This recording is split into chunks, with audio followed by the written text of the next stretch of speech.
allo salaamaaleykum. Maay salaam. Papa Massiré Touré. Oui, c'est Mohamed Siré Touré. D'accord ñu ngi lay nuyu di la dalal jàmm ci Dakar Buzz. Amin amin d'accord. Aha. Bismillah. ma fàttali internet yi d'abord ne ku ñuy waxal ni mu ngi wuyoo ci turu Massiré Touré nekk waajur ci Oumar Touré di capitaine Touré mi nga xamante ne ni moo fësal ci page Facebook am ne démissionné na gendarmerie di def it ay révélation ñu bëggoon am réaction ay waajuram xam naa dinañ leen gën a yaatalal ci mbiram ak kii may waxal ni di Massiré Touré nga fàttali ñu rek lan nga ci capitaine Touré. D'accord. Attendez, je me déplace un peu, il y a le réseau là, oui. yaay waajuram bu góor. Oui, amin. waaw ma ne nga nekk waajur ci capitaine Touré. Waaw. tey ñu gis lu am mu doonoon ki nga xamante ne ni moo yoroon enquête bi ci mbir mi wutale Adji Sarr ak Ousmane Sonko. ñu xëy gis mu fësal ci page Facebook am ne moom daal dinay tekki ndombal tànkam en tant que waajuram naka ngeen dundee li ni mel. D'accord, merci. Nga moom lu mu def quand même ñun en tant que waajur. kontaawuñu. kontaanu leen ci. kontaanu leen ci parce que boobu baaxul ci xale. lu mu def baaxul. ñun loolu mu tax ñu demandons à l'ensemble des Sénégalais pardon parce que moom lu mu def en tout cas naru koon def. moom en tout cas dépositaire de secret warul en tout cas diffuser secret. moom homme de tenue la tamit dafa war a respecter hiérarchie am. dëgg la. waaw ñun en tout cas kontaan ñu et ànduñu ak moom. àndu leen ak moom. ànduñu ak moom. jotu leen a jokkoo ak moom laata muy jël bi les décisions. jotuñu ko suñ ko jotee duñ ko ñeme def. kon ba mu amee ba tey déggu leen ko. dégguñu ko ñu ngi koy ut ba tey gis ñu ko depuis une semaine. waaw suñu ko gisul woon ñu jël ko kii ko parce que pour moi. en tout cas àndul si sagoom. da ngeen jàpp ne àndul ak sagoom. man loolu laa foog. dafa mus a am problème mu xel si lu weesu. déedéet mosul am problème xel. lu tax ngeen jàpp ne kon àndul ak sagoom. parce que lu mu wax en tout cas mosu ko wax et puis jaaduwul. lu mu wax suñu déggee lu mu wax. jaaduwul parce que léegi moom en tant que petit gendarme. su laajtee démission membre gouvernement wala procureur. xam nga loolu àndul ak xelam. su poussé encore population bi dem marche wala kii. loolu àndul sagoom. waaw noonu en tout cas man noonu laa ko gisee. noonu nga ko gisee. waaw parce que moom dégg naa tey su suba wax na mu ne. moom en tout cas dara jotu ko.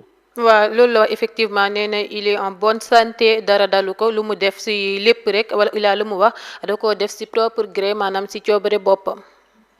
xam nga xel feebaru xel. Le fou ne dit jamais qu'il est fou. Le fou croit ce sont les autres qui sont fous. Le fou ne dit pas qu'il est fou mais moi jusqu'à preuve contraire. je peux dire àndul ak sagam c'est un fou. d'accord depuis ba mu amee ñaari at ba tey mi ngi ci say loxo yaa ko yar tey yaa ngi ñuy xamal ne li nga gis ci moom mbetteel la ci yow ndax mosoo ko gis ci moom ba nga jàpp ne àndul ak xelam lan nga yaakaar ne moom moo ko tàggalee ak sagoom. non am nga peut-être dossier bi wala en tout cas bon mën na nekk ci mystique parce que Afrique la ñu nekk mais en tout cas man wóor na ma àndul ak sagam. wóor na la àndul ak sagoom. waaw. moom am na soxna non. am na soxna. am na ay doom. am na ñaari doom beneen bi sax benn jigéen ak benn góor gi man la ko tuddee. yow la ko tuddee macha allah. léegi ana soxnaam ak doomam yooyu. ñu ngi foofu ci caserne bi. ñu ngi ci caserne bi mu bàyyi te nekkul ak ñoom. waaw. jokkoo nga ak famille yam boobu.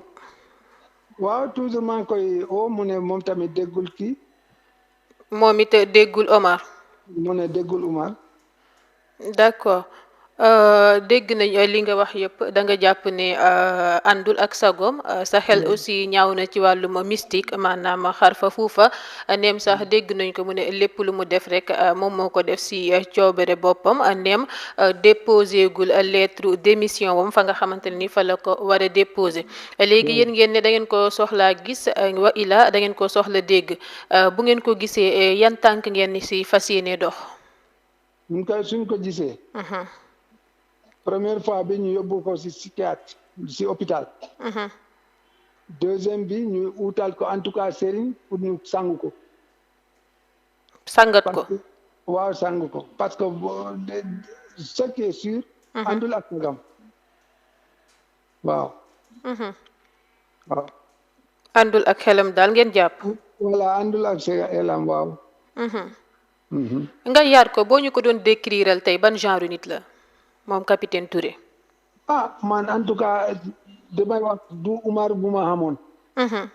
waaw parce que Umar bu ma xamoon. c'est un homme sérieux. calme. et qui rendait toujours service à la population. même soo ko fekkee këram ou bien ay nit doo wax kii capitaine la. d'accord. waaw. mais léegi en tout cas. depuis sortie yi en tout cas man xawma quel genre de personne il est maintenant. waaw. su ma la déggee daal beneen Omar nga gis par rapport ak Omar bi nga yaroo. beneen Omar laa gis beneen Omar laa dégg. kañ ngeen gëj a déggoo laata lii di am. bon defe naa il y a 3 jours de cela. def ma oo. mi motul sa ñaari minute mu coupé. mu coupé. waaw def ma oo ma ne ko Omar foo nekk mu ne ma papa en tout cas je me porte bien et je suis en sécurité ma ne ko man du loolu laa kii man ñëwal fu ñu nekk génnal foo nekk li nga def nii baaxul. li nga wax nii arrêté ko. doo waaye arrêté ko bul dem ci rajo yi bul def kii réseaux sociaux yi en tout cas feyal yëpp pour nga ñëw. waaw ma ne ko yow àndoo ak Sarsaga ma ne mu ne déedéet moom en tout cas dafa kii day ñëw vendredi ma ne ko loo def foofu ba vendredi. loolu la ma wax man sax bu ñu doon entendre Sonko. dama ragaloon ñu nekk ci pays ci ville yi def yàkkantu ñu ne moom moo ko def loolu laa ragaloon.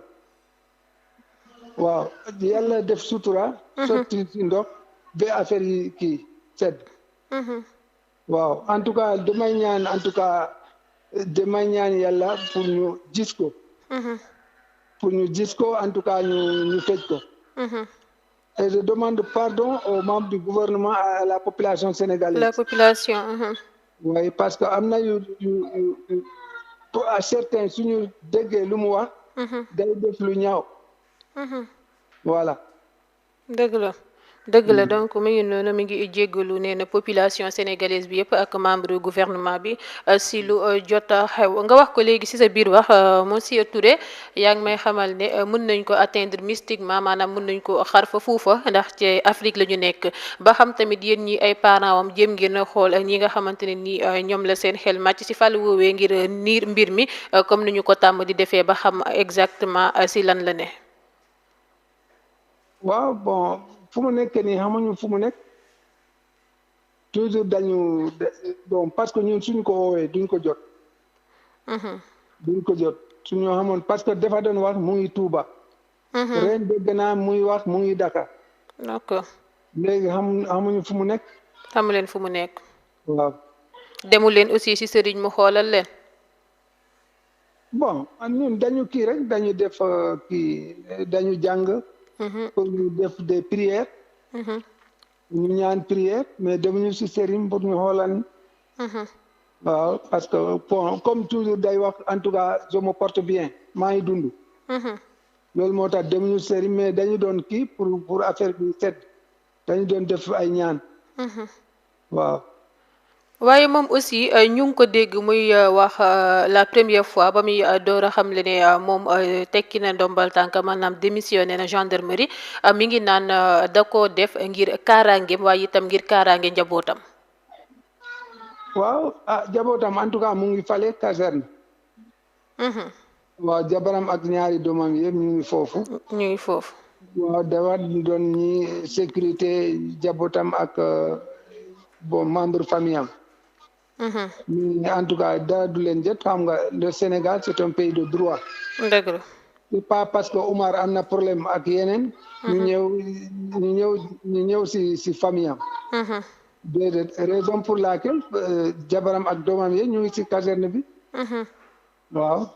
yaakaaroo tamit ne dossier bi la mu yoroon nga xamante ne ni dafa diis loolu mun nañoo wax ndax moo yëngal réew mi nekkutoon di si jot ay menaces wala yenn ya nga xamante ne ni moo tax mu génn ci ngir rek mun a aar boppam waaye it aar njabootam amu leen xel aussi ne li ni mel moo war a tax mu ne dafay démissionner.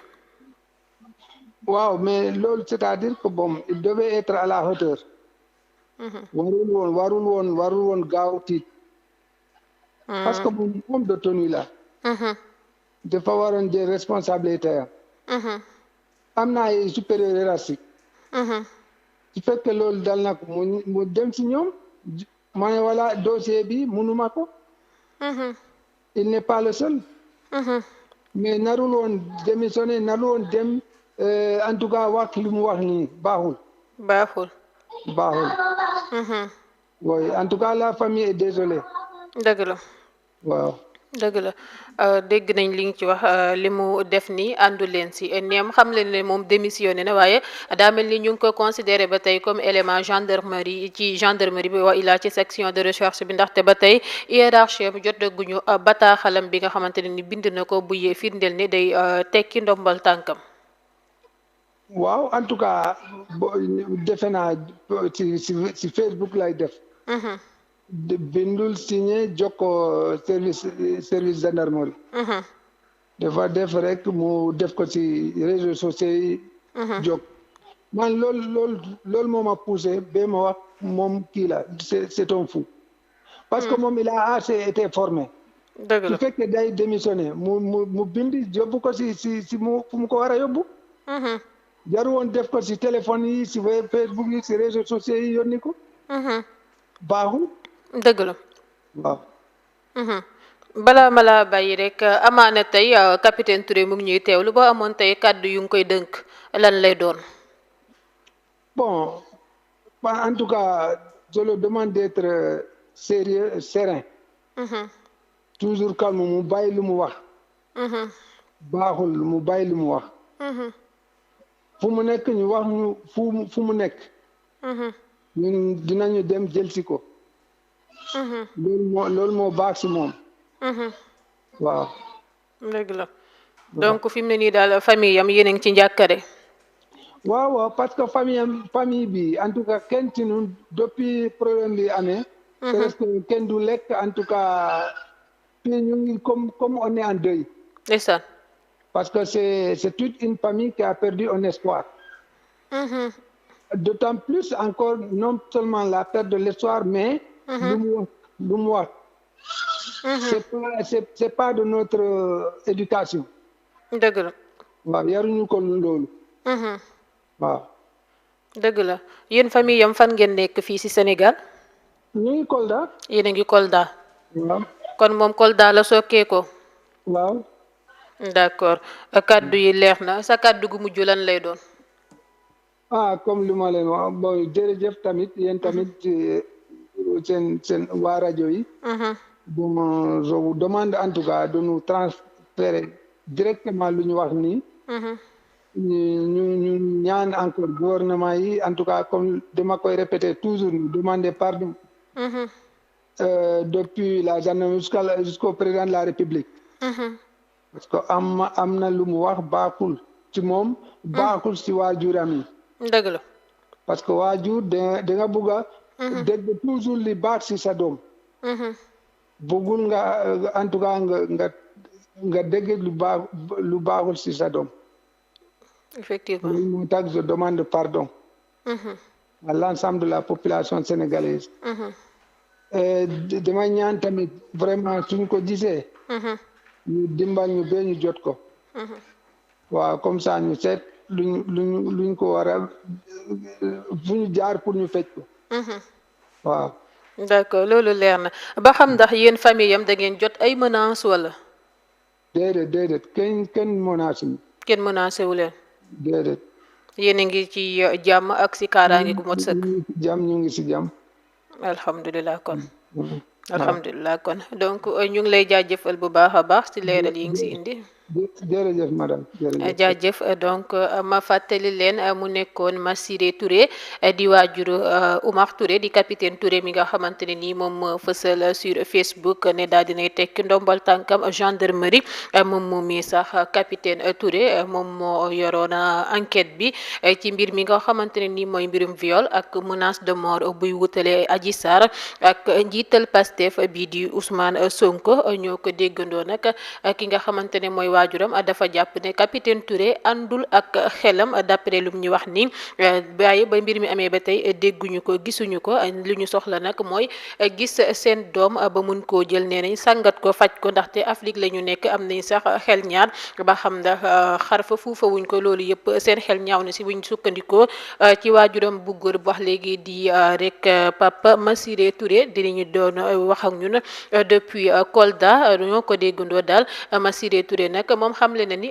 dara jotu ko nee na il est en bonne santé dara dalu ko waaye daal doonul kàddu ya nga xamante ne ñi doy na waajuram wala famille yam mu ngi ñuy xamal ne sax famille yam maanaam soxnaam ak ay doomam tamit xamuñu ana seen kii di capitaine Touré fu mu féete ñoom it dégguñu ko ñoo si bokk yam di mbir mu doy waar ba nga xamante ne ni bëgg nañu koo gis neem sax xamle na ne démissionné na mais jusqu'à présent ñu ngi ko jàppee ne moom moomee élément la ci gendarmerie rawatina ca section de recherche ndaxte déposé wul bataaxalu ba tekki ba ndombal tànkam rax si dolli ñaari at la def section de recherche te balaa muy mën a démissionné nee nañ foofu mu def fukki at di mbir mi nga xamante ne daal mi ngi noonu mu doon réaction waajuram bu góor fii la ñuy yem ak yéen rek jaajëfal leen si yeneen i interview jaa ngeen jëf.